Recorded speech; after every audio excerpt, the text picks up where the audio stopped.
Heyo mga katigangers. Ito yung mga paperworks namin. Under kami, sa steward, under kami ng FNB. Kaya alam ko, medyo alam ko na, sa tagal-tagal ko rito, 20 years, tingin ko lang sa tao, alam ko na. Kung anong katungkulan.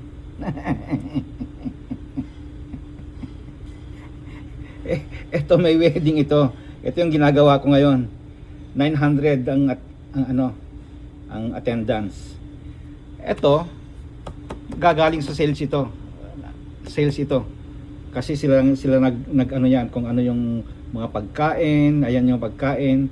Pag nakita namin yan, nakita namin yung EO at saka yung attendance expected, yung E, yung S naman yung S naman yun ang set namin. Yung G guaranteed. Ito. Asan na ba yan? Yan. Guaranteed.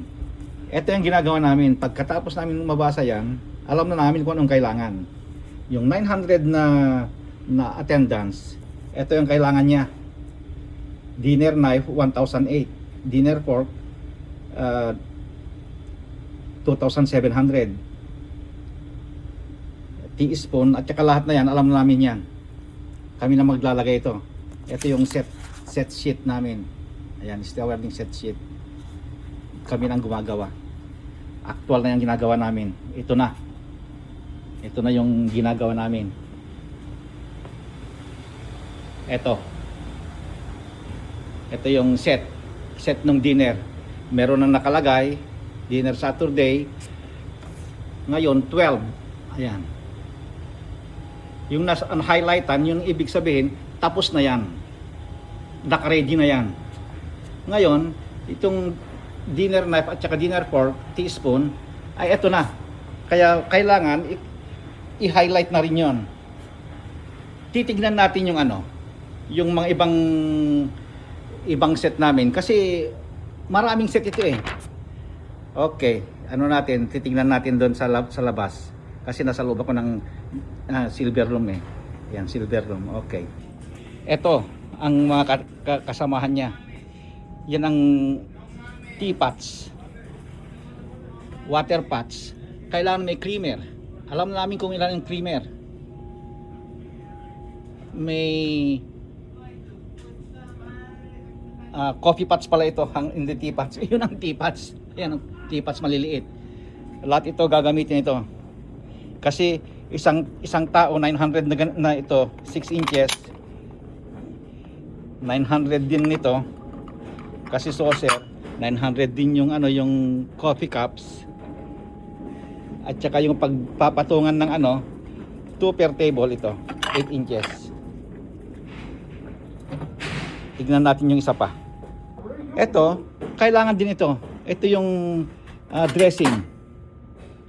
Lalagyan ng dressing ito para isa-serve. At ngayon, ginagawa sa loob. Ayun Ito yung ginagawa yung wedding. Ayan, ginagawa pa lang. Ayan. Lalagyan ng curtain lahat yan, tapos iaakyat yan. Ito, ayan.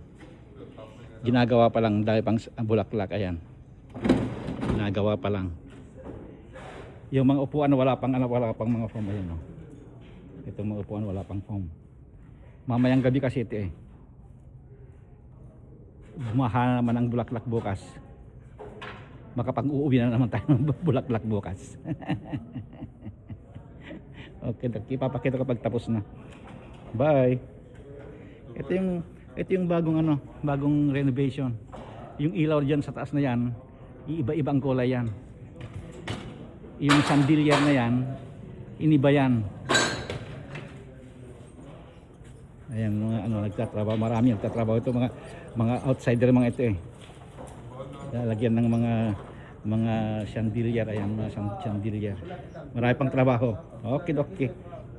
Bye-bye.